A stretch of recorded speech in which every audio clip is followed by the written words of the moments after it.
Welcome and thank you for choosing True Grit, the show about what it really takes to rise, rebuild, and stay the course when life hits hard. I'm Cleesh Morrow, a coach, storyteller, and believer in the kind of strength you can't fake.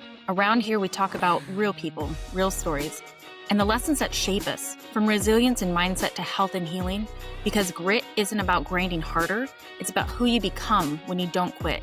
Let's get into it. Welcome to True Grit podcast and my special series for the holiday season, Savor, a season of ease, or at least little bite-sized episodes that will hopefully make this season easier than it may have been in the past.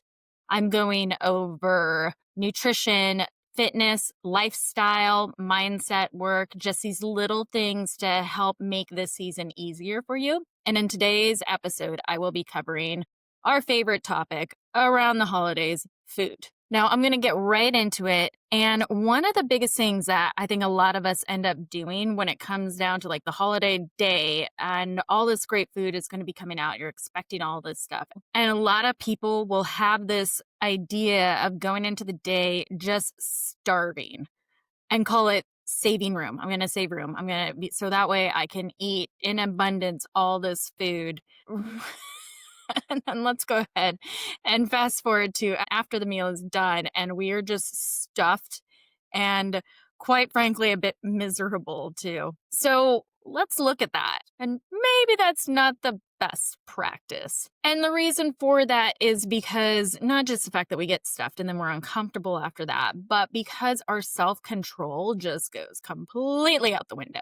We are eating all of the most delicious things first. That's usually the carbs and starches, and then that fills us up, and then we're sitting there going, but I can't finish the rest of it. So there's a couple different ways I like to approach this whole situation. First of all, the obvious one, let's not do the save up thing. So there's nothing wrong with having a couple light meals throughout the day and maybe planning a little bit earlier than the actual meal itself. But let's not do the whole gorge yourself at the last minute and just completely let all self-control go out the window. Now, what I will say though, is if you do go off the rails on that, that is not actually going to be what defeats you for the holiday season and makes you start back at 0 or -10 by the time you reach January 1st.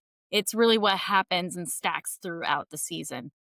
But this is just one of those practices, especially when we have other holiday parties coming up, festivities, we will still repeat that same thing over and over again. So once here and there, not a big deal, but if that's a constant theme throughout the season, that's where we're going to start seeing some other issues. We can also see where maybe on the other days, it's just a practice that starts being adopted throughout the holidays, and where we basically just start letting all of that self-control slip. We kind of go, hell with it. It's the holidays. It is what it is. The diet starts January 1st. So then let's think about how you feel once January hits. January 1st hits, you're feeling really motivated, you've signed up for the gym, you got some new gym clothes, you're going all out. But then within 2 or 3 weeks, like all of that weight that you may have stacked on during the holidays isn't really moving much because you're only 3 or 4 weeks in, but you feel like you're doing the most. And that's when people will start to lose that little bit of motivation because it is a process. The whole point, though, is that you have then made yourself worse off by the time that you get to January 1st. So let's talk about some other strategies on how to avoid that. Again, we want to be enjoying the holidays. This isn't about being restrictive and sticking to a certain type of diet. Nothing like that. We want to be able to really enjoy the holidays. So aside from kind of ditching the whole save room for the big meal and then overindulge situation, there's a couple little tricks that you can do. So we can make sure that we don't overeat throughout the holiday season by prioritizing protein. You get a big plate of food in front of you, go straight to the protein first. Eat all the turkey, eat all the ham, whatever that protein is, And when you start getting to the rest of the plate, you are going to not be as hungry and therefore not as likely to overindulge because protein is so satiating. Now, if you really want another pro tip, eat the vegetables before you have the protein and then you go on to the carbs. So that fiber also helps fill you up. It helps blunt the blood sugar spikes that can come on.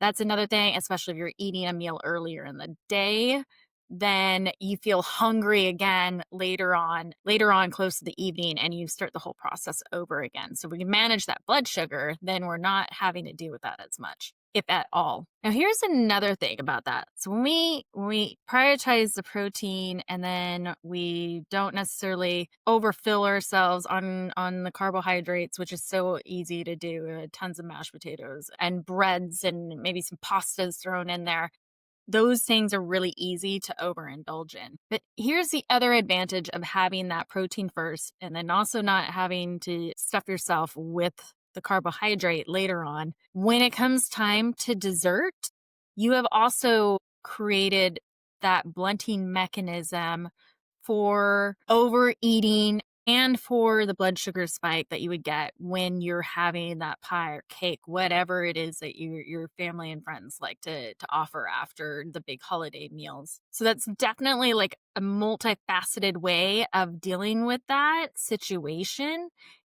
in a very easy, straightforward fashion. And then this practice actually helps you out with the inevitable, let me send you home with leftovers situation. So you might be getting the extra pies or whatever is left over. And you can say no all you want. I've been in that situation so many times. I'm like, no, I don't have room. I don't. And the host will figure out ways to override any of your objections.